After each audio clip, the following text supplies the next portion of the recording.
Ana Mendez Magdaong. Ang edad ko ay 59. Apo ko po ito, anak ng pangatlo kong anak.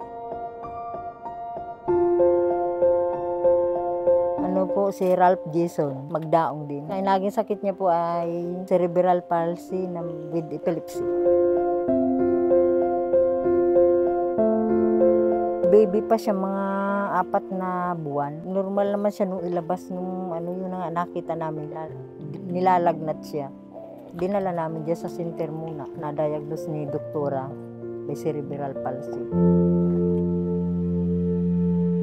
Nag-alala po kami, hindi namin alam kung paano mapagamot at natampa pong wala talagang pera. Tanggapin na daw po kung na ganito ng kalagayan ng bata.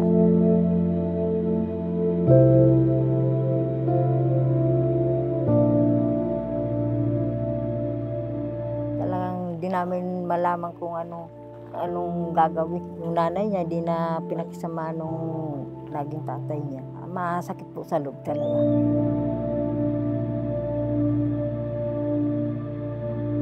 Niresetahan siyang gamot na kailangan inumin.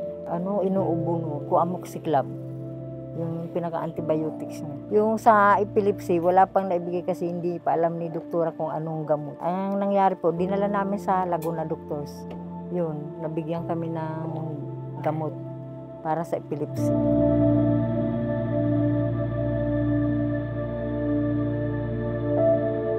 Lakas loob na lang po na kung paano namin matustusan ng bata. Tulong-tulong na lang po kami magtrabaho nung may siya, nung baby pa siya. Yung anak kong isa, yung sumusuporta sa kanya.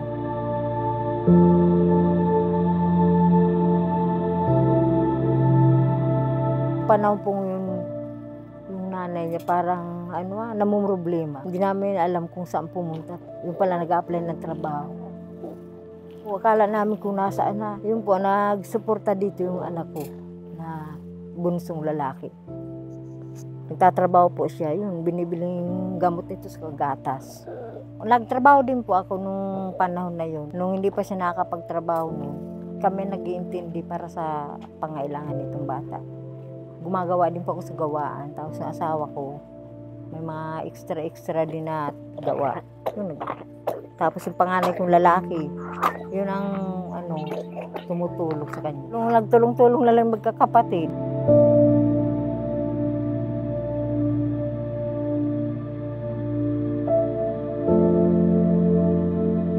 Hingi pa ako ng tulong sa mga taong may magandang kalooban para po masuportan yung apo ko sa pangangailangan niya sa mga gamot, sa pagpapatherapy po.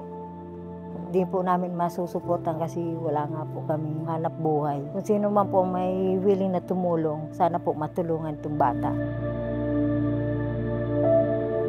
Ito po ay konting tulong po para kay Baby RT, galing po sa The Virgio PH. Oo. Maraming salamat po.